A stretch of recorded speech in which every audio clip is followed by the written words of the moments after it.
Infrastructure की बात हो रही है, मैं एक बहुत छोटे से गांव से आता हूं, नाम है अंबिकापुर। आप मीडिया वाले हैं, most of you might have heard about this name, district Surguja Chhattisgarh, Ambikapur नाम की जगह है। वहाँ पे चंद लाइनें चलती हैं रीजनल लैंग्वेज में, पर हम सब समझ जाएंगे।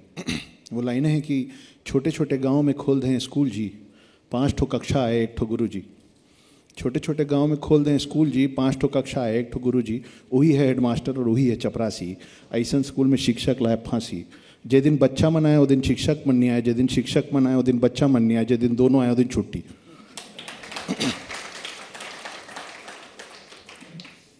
तो रेलवे स्टेशन बन गया था, ट्रेन बहुत साल बाद पहुंची अंबिकापुर में। वहाँ से मेरी पढ़ाई और परवरिश शुरू हुई थी।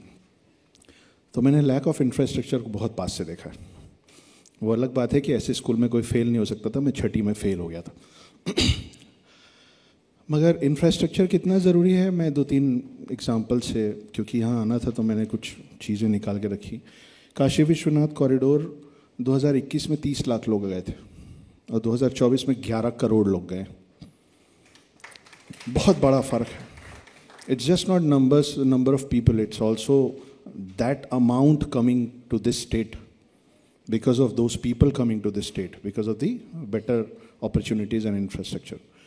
मक्का मदीना हम सब लोगों ने सुना हुआ है। मक्का मदीना सिर्फ रिलीजियस टूरिज़म के नाम पे एक साल में 10 खरब रुपए कमाता है।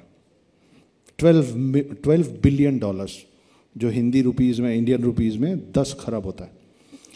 वेटिकन सिटी, क्रिश्चियंस का मेन पोप अंकल जहाँ रहते हैं, वो 875 मिलियन डॉलर्स कमाते हैं हर साल रिलीजियस टूरिज़म से। That is around 76 Arab rupees. आप समझिए कि अभी ये जो अभी जितना भी पिछले कुछ सालों में डेवलपमेंट हुआ है, खास करके अयोध्या जन्मभूमि और फिर 22 जनवरी का प्राण प्रतिष्ठा, उसके बाद कितना बड़ा चेंज। तो सिर्फ ये मैं I am usually talking on things about Hindutva and all. ये अपने आप में मतलब बाकी चीज़ों पे बात करने के लिए बाकी एक्सपर्ट्स हैं, पर सिर्फ मंदिर पहले भी तो ऐसे ही होता था। आज से कुछ 100 साल पहले तक यही होता था कि एक बड़ा सा मंदिर होता था और सब कुछ उसके इर्द गिर्द चलता होता था। गुरुकुल उसके पास होता था, बाकी पूरे आसपास की दुकानें, वो सेंटर होता था। उत्तर प्रदेश अपने आप में भारत का सेंटर है और उसके अंदर अगर राम और कृष्ण दोनों यही हैं तो सोचिए कि रिलीजियस टूरिज्म में अच्छे इंफ्रास्ट्रक्चर्स के साथ हम कहाँ पहुँच सकते हैं, जो कि हम पहुँच रहे हैं। Very very important. Thank you. Akshat आपके साथ रहते हैं। You spoke of how infrastructure is shaping religious tourism.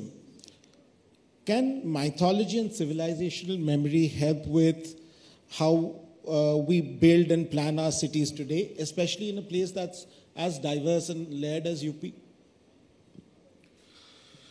First of all, I have got an issue with this word mythology. I understand it is a very common word used between us, पर आप लोगों को सोचने की बात है और आप में से जिन लोग लिखते हैं उसका ध्यान रखेंगे तो बदलाव शायद आएगा। आपने ये वर्ड माइथोलॉजी हिंदूज के साथ के अलावा किसी के साथ सुना है? Have you ever heard Islamic mythology or Christian mythology or Jain Buddhist Sikh mythology? Never. तो आपको क्या लगता है कि ये बस यूं ही एट रैंडम चस्पा हो गया हिंदू के साथ कि ये माइथोलॉजी है? माइथोलॉजी वर्ड कम्स फ्रॉम मिथ्या, कल्पना। नहीं, मैंने इसीलिए सिविलाइजेशन मेमोरी भी कहा। नहीं, मैं आपके खिलाफ बिल्कुल नहीं हूँ। मैं इन जनरल बोल रहा हूँ। मतलब मेरी किताब द हिडन हिंदू को अच्छे से प्रमोट करने के लिए मेरे ही पब्लिशर बोलते हैं कि it is a mythological science fiction, और मैं उसको रोक नहीं पा रहा हूँ। So I am in general telling कि ये वर्ड माइथोलॉजी इतना चस्पा हो गया हम लोगों के साथ कि जब आप माइथोलॉजी बोलते हैं अपने कमिंग जनरेशन्स को तो वो मिथ्या है। माइथोलॉजी कम्स फ्रॉम वर्ड मिथ्या, कल्पना, झूठ, फिक्शन। मैं उत्तर प्रदेश में बैठ के कैसे मान लूँ कि मेरे राम और मेरे कृष्ण थे ही नहीं?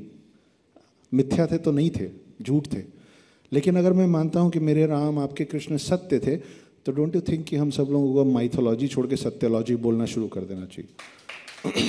तो पहला पॉइंट। दूसरा, मुझे लगता है कि उत्तर प्रदेश इज़ दी भगवा रिप्रेजेंटेशन ऑफ भारत। कुंभ पे मैं अलग से आऊँगा। मैं क्यों बोल रहा हूँ भगवा रिप्रेजेंटेशन ऑफ भारत?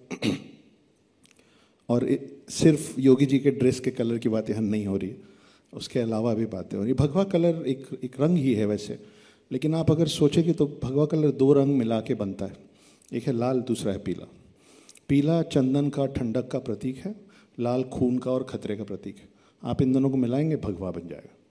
ये अगर मैं यहाँ भगवा पहन के बैठा हूँ तो ये मेरे हाथ में नहीं है कि मैं आपको कौन सा रंग दिखाना चाह रहा हूँ। ये आपके हाथ में है कि आपको इसमें से कौन सा रंग देखना है। आप मुझसे प्यार से मिलेंगे तो मैं आपको चंदन की ठंडक, पीलापन दूंगा। आप मुझसे तैश से मिलेंगे तो आपको मेरे भगवे में लाल दिखेगा और दिखना चाहिए। यहाँ पे जो हो रहा है, अयोध्या में जितनी ईमानदारी से लड़ के हम लोग जीते हैं, अब बाकी ज्ञानवापी और बाकी जिन चीज़ों पे जिस तरीके से हम लोग फाइट कर रहे हैं, ये this is going to be a new setting example not only for Uttar Pradesh but for the whole country. Kumbh में जो हुआ है, आप सोचिए भाई, आरपी भाई बैठे बगल में। क्रिकेट में पहले थोड़ा कम कंपटीशन रहा होगा, इनके समय में और ज़्यादा हो गया था, अब और ज़्यादा हो गया होगा। क्यों हो रहा है? क्योंकि नए मापदंड सेट हो रहे हैं ना। आपके उत्तर प्रदेश ने इस बार कुंभ मेले में जो मापदंड सेट कर दिया है, बाकी कुंभ मेलों को कितनी मेहनत करनी पड़ेगी बताइए। तो आप लोग लगभग हर चीज़ में, चाहे वो इंफ्रास्ट्रक्चर हो, चाहे वो एंशंट हिंदू टेम्पल्स हो, जो भी चीज़ें हो, हम ही लोग बैठ के पहले देखे थे कि चीज़ें टूट रही थी, हमारे पूर्वज, और अब तोड़ने वाले बैठ के देख रहे हैं कि हम उसको फिर से बना रहे हैं। तो बहुत खूबसूरत बात है और ये बहुत सारे लोगों को और पूरे देश को बहुत सारी ऊर्जा दे रही है। बस। तो आपको लगता है हम इंफ्रास्ट्रक्चर से ट्रेडिशंस को एलिवेट कर सकते हैं विदाउट डिस्ट्रॉइंग देयर एसेंस? साहब, काशी से मोक्ष का रास्ता जाता है, काशी का आप रास्ता बना दे रहे हैं तो मोक्ष का रास्ता बना दे रहे हैं। अयोध्या और कृष्ण जन्मभूमि में आप जाने की, मैं मथुरा बोलूँ कि गोकुल, इसलिए थोड़ा सा रुक गया था, पर वहाँ तक अगर आप, जहाँ पे कभी मेरे कृष्ण और मेरे राम चले थे, वहाँ का आप अगर मेरे को अच्छा रास्ता बना के दे रहे हैं, मैं उस जगह पे चल पा रहा हूँ, तो फिर पक्का मोक्ष तो मिल ही जाएगा किसी दिन।